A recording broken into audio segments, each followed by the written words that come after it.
Hello hi ನಮಸ್ಕಾರ. ನಾನು ಬಸವರಾಜ್ ಮಾತಾಡ್ತಾ ಇದ್ದೀನಿ, ಪತ್ರಕರ್ತರು. ಏನಪ್ಪಾ ಏನೋ ವೇಷ ಹಾಕಿದ್ದೀರಾ ಬಸವರಾಜು ಅಂತೀರಾ? ಹೌದು. ಈ ವೇಷ ನೋಡಿದ್ರೆ ಸಾಕು ಗೊತ್ತಾಗುತ್ತೆ. ಬಹುಶಃ ಉತ್ತರ ಕನ್ನಡ ಮತ್ತೆ ಬೆಳಗಾವಿಯ ಬಹುತೇಕ ತಾಲೂಕುಗಳಲ್ಲಿ ಈ ಗೌಳಿ ಜನಾಂಗ ಅಂತ ಬರ್ತದೆ, ಗೌಳಿವಾಡ ಗ್ರಾಮಗಳು ಬರ್ತವೆ. ಇವ್ರದ್ದು ಏನಪ್ಪಾ ಕಾಯಕ ಅಂದ್ರೆ ದನಕರುಗಳನ್ನ ಒಂದ್ ರೀತಿ ಕಾಯ್ದು ಅವುಗಳು ಬರ್ತಕ್ಕಂತ ಹಾಲನ್ನ ಮಾರಿ ಜೀವನ ಸಾಗಿಸ್ತಾರೆ. ಜೊತೆಗೆ ಕುರಿಗಾಯಿಗಳು ಸಹ ಇದಾಗ್ತಾರೆ. ವಿಶೇಷವಾಗಿ ಉತ್ತರ ಕನ್ನಡದಲ್ಲಿ ಗೌಳಿ ವಾಡಗಳು ಅಂತಾನೆ ಸಾಕಷ್ಟು ಹಳ್ಳಿಗಳಿದಾವೆ. ಕಾಡು, ಒಂದ್ ರೀತಿ ಕಾಡಂಚಿನ ಪ್ರದೇಶಗಳು. ಮತ್ತೆ ಅವ್ರ ಉದ್ದೇಶ ಏನಪ್ಪಾ ಅಂತಂದ್ರೆ ಸಾಕಷ್ಟು ಒಂದ್ ರೀತಿ ಈ ಕಾಡು ಅಂಚಿನ ಪ್ರದೇಶಗಳಲ್ಲಿ ವಾಸ ಮಾಡಿ ದನಕರುಗಳನ್ನ ಮೇಯಿಸಿ ಅವರು ಜೀವನ ಮಾಡ್ತಕ್ಕಂಥದ್ದು. ಬಹುಶಃ ಮತ್ತೆ ಭಾಗಶಃ ಇದನ್ನ ರಾಜ್ಯ ವರದಿ ಚೆಲ್ಲಿಕ್ಕೆ ನಾನು ಬಂದಿದ್ದೀನಿ. ಗೌಳಿವಾಡ ಗ್ರಾಮಗಳಲ್ಲಿ ಬಹುತೇಕ ಕಡೆ ನಾನು ನೋಡ್ದಂಗೆ ಬಹುಶಃ ಇಲ್ಲಿ ಇರೋರೆಲ್ಲ ಭೇಟಿಯಾಗಿದ್ದಾರೆ. ಅವ್ರು ಹೇಳೋ ಪ್ರಕಾರ ಒಂದ್ ರೀತಿ ಇವತ್ತಿಗೂ ಸಹ ಒಂದ್ ರೀತಿ ಸ್ವತಂತ್ರ ಬಂದು ಸಾಕಷ್ಟು ದಶಕಗಳಾಗಿದ್ದಾವೆ. ಸಾಕಷ್ಟು ಒಂದ್ ರೀತಿ ತಂತ್ರಜ್ಞಾನ ಮುಂದುವರೆದಿದೆ. ಆದ್ರೆ ಅವ್ರಿಗೆಲ್ಲೋ ಒಂದ್ ಕಡೆ ಸವಲತ್ತುಗಳು ಸಿಗ್ತಾ ಇಲ್ವೇನೋ ಅನಿಸುತ್ತೆ. ಉದಾಹರಣೆ, ಇವತ್ತಿಗೂ ಸಹ ಒಂದ್ ರೀತಿ ಗೌಳಿವಾಡ ಅಂತಕ್ಕಂಥ ಗ್ರಾಮಗಳಿಗೆ ಬಸ್ ವ್ಯವಸ್ಥೆ ಇಲ್ವಂತೆ. ವಿಶೇಷವಾಗಿ ಬಹುಶಃ ಸಾಕಷ್ಟು ಒಂದ್ ರೀತಿ ಒಂದು ಗ್ರಾಮಗಳಿಂದ ಗೌಳಿವಾಡಗಳು 5 ಕಿಲೋಮೀಟರ್ 6 ಕಿಲೋಮೀಟರ್ ದೂರ ಇರ್ತವೆ. ಇಂತಹ ಸಂದರ್ಭದಲ್ಲಿ ಬಸ್ ವ್ಯವಸ್ಥೆ ಇಲ್ಲದಕ್ಕೆ ಇಲ್ಲಿರ್ತಕ್ಕಂಥ ವಿದ್ಯಾರ್ಥಿಗಳು ವಿಶೇಷವಾಗಿ ಏನೋ ಒಂದು 5 ಕಿಲೋಮೀಟರ್ 6 ಕಿಲೋಮೀಟರ್ ಅಷ್ಟು ಕಾಡಲ್ಲಿ ನಡ್ಕೊಂಡು ಹೋಗ್ಬೇಕಾಗ್ತದಂತೆ. ಇದು ಪರಿಸ್ಥಿತಿ. ಬಹುಶಃ ಮತ್ತೆ ಭಾಗಶಃ ಗೌಳಿ ವಾಡಗಳ ಮತ್ತೆ ಗೌಳಿ ಜನಾಂಗದ ಓಟ್ಗಳು ಮಾತ್ರ ಜನಪ್ರತಿನಿಧಿಗಳಿಗೆ ಬೇಕಾಯ್ತೇನೋ ಅನ್ಸುತ್ತೆ. ಹಾಗಾಗಿ ಇಲ್ಲೊಂದ್ ಕಡೆ ಎಲ್ಲಾ ಜನಪ್ರತಿನಿಧಿಗಳೇ, ಮಾನ್ಯ ಮುಖ್ಯಮಂತ್ರಿಗಳಾಗಿರ್ತಕ್ಕಂಥ ಮಾನ್ಯ ಡಿ.ಕೆ. ಶಿವಕುಮಾರ್ ಅವರೇ ಮತ್ತೆ ಇಲ್ಲಿರ್ತಕ್ಕಂಥ ಉತ್ತರ ಕನ್ನಡದ ಎಲ್ಲಾ ಜನಪ್ರತಿನಿಧಿಗಳೇ ನೋಡಿ, ಗೌಳಿ ಜನಾಂಗದ ಸಮಸ್ಯೆಗಳನ್ನ ನೋಡಿದ್ದೀರಾ ಅಂತಕ್ಕಂಥ ಸ್ಟೋರಿಗೆ ಸ್ವಾಗತ. ನಾನು ನಿಮ್ಮ ಬಸವರಾಜು. ದೇಶಕ್ಕೆ ಸ್ವಾತಂತ್ರ್ಯ ದೊರೆತು ಸುಮಾರು 8 ದಶಕಗಳು ಕಳೆದಿದ್ರೂ ಉತ್ತರ ಕನ್ನಡ ಜಿಲ್ಲೆಯ ಕೆಲವು ಕಾಡಂಚಿನ ಗ್ರಾಮಗಳಿಗೆ ಮೂಲಭೂತ ಸೌಲಭ್ಯಗಳು ಇನ್ನೂ ಮರೀಚಿಕೆಯಾಗಿದೆ. ಹಳಿಯಾಳ ವಿಧಾನಸಭಾ ಕ್ಷೇತ್ರದ ಮಾಗವಾಡ ಗೌಳಿವಾಡ ಗ್ರಾಮ ಇದಕ್ಕೆ ಸ್ಪಷ್ಟ ಉದಾಹರಣೆಯಾಗಿದೆ. ಹಳಿಯಾಳ ಪಟ್ಟಣದಿಂದ ಕೇವಲ 15 ಕಿಲೋಮೀಟರ್ ದೂರದಲ್ಲಿ ಇರುವ ಈ ಗ್ರಾಮಕ್ಕೆ ಇಂದಿಗೂ ಸರ್ಕಾರಿ ಬಸ್ ಸಂಪರ್ಕ ಕಲ್ಪಿಸಲಾಗಿಲ್ಲ. ಹಳಿಯಾಳ ಧಾರವಾಡ ಮುಖ್ಯ ರಸ್ತೆಯಿಂದ ಸುಮಾರು 5 ಕಿಲೋಮೀಟರ್ ದೂರದಲ್ಲಿ ಇರುವ ಗ್ರಾಮಕ್ಕೆ ಉತ್ತಮ ರಸ್ತೆ ವ್ಯವಸ್ಥೆ ಇದ್ರೂ ಬಸ್ ಸಂಚಾರ ಆರಂಭಿಸದಿರುವುದು ಸ್ಥಳೀಯರ ಅಸಮಾಧಾನಕ್ಕೆ ಕಾರಣವಾಗಿದೆ. ಗೌಳಿವಾಡ ಪ್ರದೇಶದ ಜನ ಮುಖ್ಯವಾಗಿ ದನ ಸಾಕಾಣಿಕೆ ಮತ್ತು ಹಾಲು ಮಾರಾಟದ ಮೂಲಕ ಜೀವನ ಮಾಡ್ತಿದ್ದಾರೆ. ಆದರೆ ಸಾರಿಗೆ ಸೌಲಭ್ಯಗಳ ಕೊರತೆಯಿಂದಾಗಿ ಗ್ರಾಮಸ್ಥರು ದಿನನಿತ್ಯ ಸಾಕಷ್ಟು ತೊಂದರೆ ಅನುಭವಿಸುತ್ತಿದ್ದಾರೆ. ವಿಶೇಷವಾಗಿ ವಿದ್ಯಾರ್ಥಿಗಳ ಪರಿಸ್ಥಿತಿ ಚಿಂತಾಜನಕವಾಗಿದೆ. ಗ್ರಾಮದ ಸುಮಾರು 25ಕ್ಕೂ ಹೆಚ್ಚು ವಿದ್ಯಾರ್ಥಿಗಳು ಪ್ರತಿದಿನ ಶಾಲೆ ಮತ್ತು ಕಾಲೇಜುಗಳಿಗೆ ತೆರಳಲು ದಟ್ಟ ಕಾಡಿನ ಮಧ್ಯೆ ನಡೆದುಕೊಂಡೇ ಹೋಗಬೇಕಾಗಿದೆ. ಮಳೆ, ಚಳಿ, ಬಿರುಗಾಳಿ ಸೇರಿ ಕಾಡು ಪ್ರಾಣಿಗಳ ಭೀತಿಯ ನಡುವೆಯೂ ಅವರು ಶಿಕ್ಷಣಕ್ಕಾಗಿ ಜೀವ ಭಯದ ಪ್ರಯಾಣ ಮಾಡುತ್ತಿದ್ದಾರೆ. ಗ್ರಾಮಸ್ಥರು ಹಲವು ಬಾರಿ ಜನಪ್ರತಿನಿಧಿಗಳು ಹಾಗೂ ಸಂಬಂಧಿಸಿದ ಅಧಿಕಾರಿಗಳಿಗೆ ಮನವಿ ಸಲ್ಲಿಸಿದ್ರೂ ಕೂಡ ಸಮಸ್ಯೆಗೆ ಶಾಶ್ವತ ಪರಿಹಾರ ದೊರೆತಿಲ್ಲ. ರಸ್ತೆ ಸೌಲಭ್ಯ ಇದ್ರೂ ಕೂಡ ಬಸ್ ವ್ಯವಸ್ಥೆ ಕಲ್ಪಿಸದಿರುವುದು ಜನಪ್ರತಿನಿಧಿಗಳ ನಿರ್ಲಕ್ಷ್ಯವನ್ನ ಎತ್ತಿ ತೋರಿಸ್ತಾ ಇದೆ ಅಂತ ಸ್ಥಳೀಯರು ಆರೋಪಿಸಿದ್ದಾರೆ. ಈ ಸಮಸ್ಯೆಯನ್ನ ಬೆಳಕಿಗೆ ತರುವ ಉದ್ದೇಶದಿಂದ ನ್ಯೂಸ್ ಸಮೂಹದ ರಾಜ್ಯ ಉಪಸಂಪಾದಕ ಬಸವರಾಜ್ ಗ್ರಾಮಕ್ಕೆ ಭೇಟಿ ಕೊಟ್ಟು ಸ್ಥಳೀಯರ ಸಮಸ್ಯೆಗಳನ್ನ ಆಲಿಸಿ ಸಮಗ್ರ ವರದಿ ಸಿದ್ಧಪಡಿಸಿದ್ದಾರೆ. ಅಲ್ಲದೆ ಹಳಿಯಾಳ ಬಸ್ ಘಟಕದ ವ್ಯವಸ್ಥಾಪಕ ಗಣೇಶ್ ಜವಳಿ ಅವರಿಗೆ ಮನವಿ ಸಲ್ಲಿಸಿ ಸಮಸ್ಯೆ ಕುರಿತು ಗಮನ ಸೆಳೆಯುವ ಕೆಲಸ ಮಾಡಿದ್ದಾರೆ. ಗೊತ್ತಾಯ್ತಲ್ಲ ವೀಕ್ಷಕರೇ, ಮಾನ್ಯ ಇಷ್ಟ ದಿನ ಏನಪ್ಪಾ ನೀವು ಸಾಕಷ್ಟು ಜನಪ್ರತಿನಿಧಿಗಳು ಬಂದೋಗಿದ್ದಾರೆ, ರಾಜ್ಯವನ್ನ ಆಳಿದ್ದಾರೆ. ಮತ್ತೆ ಉತ್ತರ ಕನ್ನಡದ ಈ ಒಂದು ಗೌಳಿ ಸಮಾಜದ ವಿಶೇಷವಾಗಿ ಗೌಳಿ ವಾಡಗಳ ಹೆಸರುಗಳಲ್ಲಿ ಸಾಕಷ್ಟು ಒಂದ್ ರೀತಿ ಬೆಳೆದು ಬಂದಿದ್ದೀರಾ. ಸಾಕಷ್ಟು ಅವರು ಓಟ್ಗಳು ತಗೊಂಡು ಗೆದ್ದು ಬಂದಿದ್ದೀರಾ. ಶಾಸಕರಾಗಿದ್ದೀರಾ, ಮತ್ತೆ ಸಾಕಷ್ಟು ಸಚಿವರಾಗಿದ್ದೀರಾ, ಕೆಲವು ಕಡೆ ಮುಖ್ಯಮಂತ್ರಿಗಳಾಗಿದ್ದೀರಾ. ಉತ್ತರ ಕನ್ನಡದಲ್ಲಿ ಬಹುತೇಕ ಕಡೆ ಹೇಳ್ತಾ ಇರೋದು ಇದೊಂದೇ ಗೌಳಿವಾಡದ ಒಂದೇ ಗ್ರಾಮದ ಸಮಸ್ಯೆ ಎಲ್ಲ ಹೇಳ್ತಾ ಇರೋದು. ಆದ್ರೆ ಇವತ್ತಿಗೂ ಸಹ ಕನಿಷ್ಠ ಒಂದ್ ರೀತಿ ಗೌಳಿವಾಡ ಗ್ರಾಮಗಳಿಗೆ ಒಂದು ಬಸ್ ವ್ಯವಸ್ಥೆ ಇಲ್ಲ, ಮತ್ತೆ ಅವ್ರಿಗೆ ಸೂಕ್ತ ಹಾಸ್ಪಿಟಲ್ ವ್ಯವಸ್ಥೆ ಇಲ್ಲ. ಈ ರೀತಿ ಆಗ್ಬಿಟ್ರೆ ಪ್ರಜಾಪ್ರಭುತ್ವದಲ್ಲಿ ಕಟ್ಟೆ ಕಡೆ ಒಂದ್ ರೀತಿ ಇದಕ್ಕೂ ಸಹ ಯಾವ ರೀತಿ ಸೌಲಭ್ಯಗಳು ತಲುಪೋದು ಅಂತಕ್ಕಂಥದ್ದು ನನ್ನ ಪ್ರಶ್ನೆ. ಹಾಗಾಗಿ ದಯವಿಟ್ಟು ಈ ವರದಿನ ಬೆಳಕು ಚೆಲ್ತಾ ಇದ್ದೀನಿ. ದಯವಿಟ್ಟು ಈ ಒಂದು ಗೌಳಿವಾಡ ಗ್ರಾಮಗಳಿಗೂ ಸಹ ಇನ್ಮೇಲೆ ದಯವಿಟ್ಟು ಬಸ್ ವ್ಯವಸ್ಥೆ ಕಲಿಸ್ಬೇಕು. ಮತ್ತೆ ಇನ್ನೊಂದ್ ಕಡೆ ಏನಪ್ಪಾ ಅಂತಂದ್ರೆ ಸಾಕಷ್ಟು ಹಾಸ್ಪಿಟ್ಲ್ಗೂ ಸಮಸ್ಯೆ ಇದೆಯಂತೆ, ಮತ್ತೆ ಮಕ್ಳುಗಳಿಗೆ ಓದ್ತಕ್ಕಂಥ ಶಾಲೆ ಶಿಥಿಲಗೊಂಡಿದೆಯಂತೆ. ಈಗ ಹಲವಾರು ಸಮಸ್ಯೆಗಳಿದಾವೆ. ಇವನ್ನೆಲ್ಲ ನಿವಾರಣೆ ಮಾಡೋದಕ್ಕೆ ಏನ್ ದಾಡಿ ನಿಮ್ಗೆ ಅಂತಕ್ಕಂಥದ್ದು ನನ್ನ ಪ್ರಶ್ನೆ. ಈಗ ಬನ್ನಿ, ಈಗ ಊರೊಳಗಡೆ ಎಂಟ್ರಿ ಕೊಡ್ತಾ ಇದೀವಿ. ಇಲ್ಲಿರ್ತಕ್ಕಂಥ ಸಾಕಷ್ಟು ಜನ ನಿವಾಸಿಗಳು ಸಿಗ್ತಾರೆ.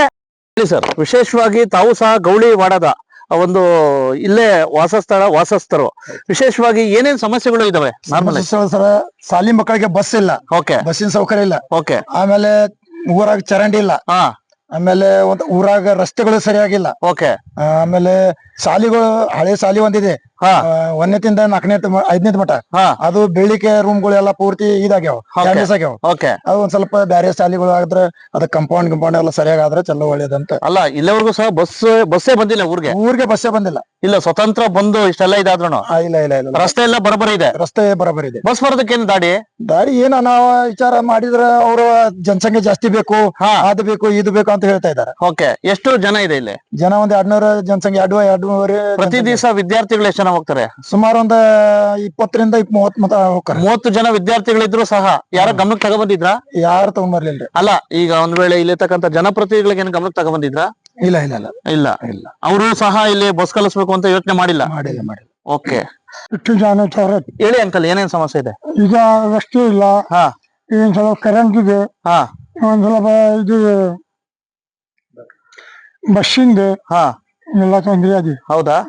ಈಗ ಹಾಸ್ಪಿಟ್ಲಿಗೆ ಹೋಗ್ಬೇಕಾದ್ರೆ ಎಲ್ಲಿ ಹೋಗ್ತೀರಾ? ಅಲ್ಲ ಹೋಗ್ತೀವಿ. ಹಳಿಯಾಳ. ಯಾವ ರೀತಿ ಮಳೆಗಾಲ ಬೇರೆ ಸಾಕಷ್ಟು ಇದೆ, ಎಲ್ಲ ನಡ್ಕೊಂಡು ಹೋಗೋದ್ರಿ. ಹೌದಾ? ನಡ್ಕೊಂಡು ಬಸ್ಗಳಿಲ್ಲ, ವಾಹನಗಳು ಬರಲ್ಲ. ಇಲ್ಲ, ಮೈನು ಬಸ್ ಸಮಸ್ಯೆ ಐತೆ. ಬಸ್ ಇಲ್ಲ, ಹೋಗು ಬಂದಿಲ್ಲ ಬಸ್ ವ್ಯವಸ್ಥೆ ಕಲಿಸ್ಬೇಕು. ಹೌದು. ಓಕೆ, ಅಪ್ ಮಾಡ. ಯಾವರು?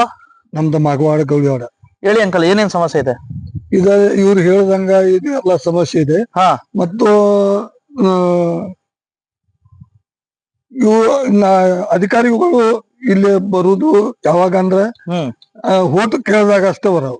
ಓಟ್ ಕೇಳಾಕ ಅಧಿಕಾರಿಗಳು ಜನಪ್ರತಿನಿಧಿಗಳು ಹಾ ಅವ್ರ ಓಟ್ ಕೇಳಾಕ ಅಷ್ಟೇ ಬರೋದು. ಓಕೆ. ಆಮೇಲೆ ಹೋದ್ರ ಅತ್ತ. ಓಕೆ. ಅವ್ರು ಹತ್ತಾಗ ಮಕ್ಕೊಂತಾರ, ನಾವ್ ಇಲ್ಲಿ ಮಕ್ಕೋತೀವಿ. ಎಲೆಕ್ಷನ್ ಟೈಮ್ಗೆ ತಿರುಗಿ ಬರೋರು. ಹಾ ಅಲ್ಲಿವರೆಗೂ ಬರಲ್ಲ.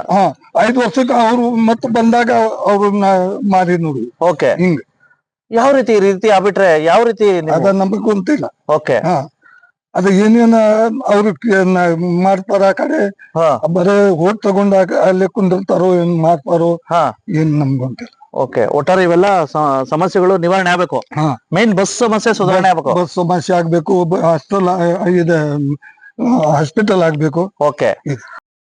ಈಗ ವಿಶೇಷವಾಗಿ ಹಳಿಯಾಳ ವಿಧಾನಸಭಾ ಕ್ಷೇತ್ರದ ಒಂದ್ ರೀತಿ ಏನು ಮಾಗವಾಡ, ಒಂದ್ ರೀತಿ ಗೌಳಿವಾಡ, ಒಂದ್ ರೀತಿ ಆ ಗ್ರಾಮಕ್ಕೆ, ಕಾಡಂಚಿನ ಗ್ರಾಮಕ್ಕೆ ಸ್ವತಂತ್ರ ಬಂದಾಗಿನಿಂದ ಒಂದ್ ರೀತಿ ಬಸ್ ವ್ಯವಸ್ಥೆ ಇಲ್ದಿರ್ತಕ್ಕಂತ ವರದಿ ಶೀರ್ಷಿಕೆ ಇಡಿ ನಾವು ಒಂದ್ ರೀತಿ ಹಳಿಯಾಳ ಬಸ್ ಘಟಕ ವ್ಯವಸ್ಥಾಪಕರಾಗಿರ್ತಕ್ಕಂತ ಶ್ರೀ ಜವಳಿ ಸಾಹೇಬ್ರ ಹತ್ರ ಬಂದಿದ್ದೀವಿ. ಸರ್ ನಮಸ್ತೆ. ಹೇಳಿ ಸರ್, ಸ್ವತಂತ್ರ ಬಂದಾಗಿದ್ರು ಸಹ ಬಸ್ ವ್ಯವಸ್ಥೆ ಇಲ್ಲ, ಏನು ಮಾಗವಾಡ ಗೌಳಿವಾಡ ಗ್ರಾಮಕ್ಕೆ ಸಾಕಷ್ಟು ಸಮರ್ಪಕ ರಸ್ತೆ ಇದೆ, ಎಲ್ಲ ಇದೆ, ಆದ್ರೂ ಸಹ ಕಣ್ತೆರ್ದಿಲ್ಲ. ನೀವೇನ ಕಣ್ತೆರಿದಿರೋ? ಈಗ ತಾವು ನಮಗೆ ಈ ಗಮನಕ್ಕೆ ತಂದಿದ್ದೀರಾ. ಆ ಗ್ರಾಮಸ್ಥರು ನಮಗೆ ವಿನಂತಿ ಈಗಾಗಲೇ ಹೇಳಿದ್ರೆ ನಾವು ಆಲ್ರೆಡಿ ಇದನ್ನ ವ್ಯವಸ್ಥೆ ಮಾಡಿಬಿಟ್ಟಿರೋರು. ಇದು ತಮ್ಮ ಮೂಲಕ ನಮ್ಮ ಗಮನಕ್ಕೆ ಬಂದಿದೆ, ನಮಗ ಸಂತೋಷ ಆಗಿದೆ. ಅಲ್ಲಿ ತಮ್ಮ ಹೇಳಿಕೆ ಪ್ರಕಾರ, ಗ್ರಾಮಸ್ಥರ ಹೇಳಿಕೆ ಪ್ರಕಾರ 25ರಿಂದ 30 ಜನ ವಿದ್ಯಾರ್ಥಿಗಳು ಹಳಿಯಾಳಕ್ಕೆ ಶೈಕ್ಷಣಿಕ ವಿದ್ಯಾಭ್ಯಾಸಕ್ಕಾಗಿ ಬರ್ತಾರಂತ ನಾವು ಮಾಹಿತಿ ಬಂದಿದೆ. ನಾವು ಆದಷ್ಟು ಬೇಗ 4-5 ದಿನದಲ್ಲಿ ಈ ಮನವಿಯನ್ನ ನೋಡಿ ಅಲ್ಲಿಂದ ನಮ್ಮವ್ರನ್ನ ಸರ್ವೆ ಕಳಿಸಿ ಯಾವ ಟೈಮಿಗೆ ಗ್ರಾಮಕ್ಕೆ ಬಸ್ ಬೇಕು ಅಂತ ಗ್ರಾಮಸ್ಥರಿಂದಲೇ ಮಾಹಿತಿಯನ್ನ ಪಡೆದು ಅಲ್ಲಿ ಬೆಳಿಗ್ಗೆ ಮತ್ತು ಸಾಯಂಕಾಲ 2 ವಾಹನಗಳನ್ನ ಪ್ರತಿದಿನ ಕಾರ್ಯಾಚರಣೆ ಮಾಡುವ ಕ್ರಮವನ್ನ ಅತಿ ಶೀಘ್ರವಾಗಿ ತೆಗೆದುಕೊಳ್ತೇವೆ. ಏನ್ ಸರ್, ಯಾಕೆ ಇಷ್ಟ ದಿನ ಆದ್ರೂ ಯಾಕಪ್ಪ ನಮ್ ಪತ್ರಿಕೆ ಬಂದು ಕಣ್ತಿರ್ಸ್ಬೇಕಾಯ್ತಿಲ್ಲ? ಇಲ್ಲ, ಹಾಗೇನಿಲ್ಲ. ರೆಗ್ಯುಲರ್ ಆಗಿ ಏನಾಗುತ್ತೆ, ಪ್ರತಿ ವರ್ಷ ವಿದ್ಯಾರ್ಥಿಗಳ ಸಂಖ್ಯೆ ಜಾಸ್ತಿ ಆದ್ರೆ ಊರಿಗೆ ಬಸ್ ಇರದೇ ಇದ್ರೆ ಗ್ರಾಮಸ್ಥರೇ ಬಂದು ನೇರವಾಗಿ ನಮಗೆ ಮನವಿ ಕೊಡ್ತಾ ಇದ್ರು, ಇಲ್ಲ ಬೇರೆದವ್ರ ಕಡೆಯಿಂದ ನಮಗೆ ಮಾಹಿತಿ ಇರ್ತಾ ಇತ್ತು. ಇದು ಮಾಹಿತಿ ಇಲ್ಲದೆ ಇರೋದಕ್ಕೆ ಇದೊಂದು ಗ್ರಾಮ ಉಳಿದಿದೆ. ನಾವು ಆದಷ್ಟು ಬೇಗ ಈ ಗ್ರಾಮಕ್ಕೆ ಸಾರಿಗೆ ವ್ಯವಸ್ಥೆನ ಕಲ್ಪಿಸ್ತೀವಿ. ಧನ್ಯವಾದಗಳು sir. Thank you. Magavada Gauliwada ಗ್ರಾಮಕ್ಕೆ ಬಸ್ ಸೇವೆ ಸೇರಿ ಅಗತ್ಯ ಮೂಲಭೂತ ಸೌಲಭ್ಯಗಳನ್ನ ಸರ್ಕಾರ ಯಾವಾಗ ಒದಗಿಸುತ್ತೆ ಎಂಬುದನ್ನ ಗ್ರಾಮಸ್ಥರು ಕಾತುರದಿಂದ ನಿರೀಕ್ಷೆ ಮಾಡ್ತಿದ್ದಾರೆ. ಕನ್ನಡಿಗರ ಮೆಚ್ಚಿನ ನಿಮ್ಮ ಟಿವಿ 24 ಕನ್ನಡ ನ್ಯೂಸ್ ವಾಹಿನಿ ಇದೀಗ ಟಿವಿಯಲ್ಲಿ ಲಭ್ಯ. ಕರ್ನಾಟಕ ಮತ್ತು ದೇಶ ವಿದೇಶದ 360 ಡಿಗ್ರಿ ಸುದ್ದಿ ಹಾಗೂ ಉತ್ತರ ಕರ್ನಾಟಕ, ಬೆಳಗಾವಿ, ಬಾಗಲಕೋಟೆ, ಧಾರವಾಡ, ಹಾವೇರಿ, ಗದಗ, ಬಿಜಾಪುರ ಜಿಲ್ಲೆಯ ಕ್ಷಣ ಕ್ಷಣದ ವಿವರವನ್ನ ಪಡೆಯುವುದಕ್ಕೆ ಟಿವಿ 24 ಕನ್ನಡ ನ್ಯೂಸ್ ವಾಹಿನಿಯನ್ನ ಲೈಕ್ ಮಾಡಿ, ವಿಡಿಯೋಗಳನ್ನ ಶೇರ್ ಮಾಡಿ, ಕಮೆಂಟ್ ಮಾಡುವ ಮೂಲಕ ನಮ್ಮ ವಾಹಿನಿಗೆ ಸಹಕಾರ ನೀಡಿ ಮತ್ತು ಚಾನೆಲ್ ಅನ್ನ ಸಬ್ಸ್ಕ್ರೈಬ್ ಮಾಡಿ. Thank you.